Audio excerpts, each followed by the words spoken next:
Texas is still alive for the college football playoff. Here's what has to happen. Let me preface this by saying I'm a diehard Texas fan. I also don't think a 3-loss team should play for a national championship. I think 12 teams is probably too many if that would ever happen. I think 8 teams is probably the best amount. To me, if you lose 3 games in the regular season, you don't deserve for a chance to play for a national championship. That's my opinion. But nonetheless, let's get into what has to happen for Texas to make it. First of all, you got to take care of business against A&M in DKR. Obviously, you have to have that to happen. Now, in the scenario, your top 7 teams aren't going anywhere. Ohio State, Indiana, A&M, Georgia, Ole Miss, Texas Tech, and Oregon. They're not going anywhere no matter what happens. So that's 7 teams right there. You got 5 spots left. But you still need your group of 5 champion, and you still need your ACC champion. That leaves 3 spots at large. I think Notre Dame is going to get in. I think that they're a shoo-in to get in. They could lose to Stanford. But I that's not realistic. They're in. Oklahoma has to lose to LSU. That has to happen. Alabama either has to lose to Auburn or lose in the SEC championship game, and the committee would have to punish them for playing in the SEC championship game. Do I think that would happen? No. So Alabama has to lose to Auburn. BYU has to lose to UCF. Utah has to lose to Kansas. Miami either has to win the ACC or pick up a 3rd loss either to Pitt next week or in the ACC championship game. I think the committee would penalize Miami for that. Vanderbilt would have to lose to Tennessee, and Georgia Tech would have to lose another game. They're getting blown out at halftime right now to Pitt. They also play Georgia next week, or Georgia Tech would have to win the ACC championship game.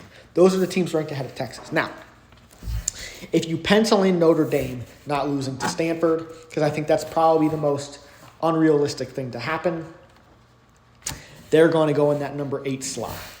And let's say ACC and Group of 5 go in 11 and 12. That leaves the number 9 slot and the number 10 slot open. Well, Texas would have to occupy one of those spots, which leaves 1 spot open. So, for that to happen, there's only one of these cannot happen. That would be Oklahoma lose to LSU, Alabama lose to Auburn, BYU lose to UCF, Utah lose to Kansas, Miami win the ACC or lose the 3rd game, Vandy lose to Tennessee, and Georgia Tech lose to Georgia, Pitt, or win the ACC. Now, let's count Georgia Tech as a loss because I don't think they're going to beat Georgia and they're getting blown out at Pitt right now. They may make me eat my words. So now you need 1, 2, 3, 4, 5, 6 things to happen, but one of them can still happen, right? I think Vanderbilt's going to lose to Tennessee. I don't think Vanderbilt's as good as people think they are.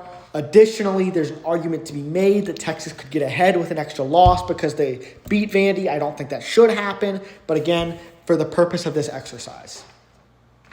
Now that leaves 5 scenarios left with 1 still to happen. I think Miami's going to lose a 3rd game or lose in the SEC championship game. I think they either lose to Pitt next week or they might lose in the ACC. Now you have 4 things to happen, and only one of them can happen. I think Oklahoma's going to lose to LSU. Maybe I'm a Texas fan saying that. Maybe that's more that I want it. And then you have 3 things to happen. I think it's most conceivable that Alabama loses to Auburn. That Deuce Knight kid looked good today. Weird things happen in that Alabama-Auburn game. And then you still need either BYU to either lose to UCF or Utah to lose to Kansas. Utah looked really bad against Kansas State today. They came out with a great, incredible comeback win, but they did not look great. I'd say losing to Kansas is probably the most likely. But again, and so that would leave BYU beating UCF and being that 9th team. And that would put Texas in at the 10 slot. Now again, not everything has to happen. Most of those things that I outline have to happen. The odds of that happening are very slim. However, it's still odds nonetheless. Not to mention, Texas is a big money market. They're an SEC program. The committee has been known to show some additional love to that. Whether you like it or not, that's their MO. Now, again, I don't think a 3-loss team should compete for a college football playoff spot. That's what has to happen. Hook 'em.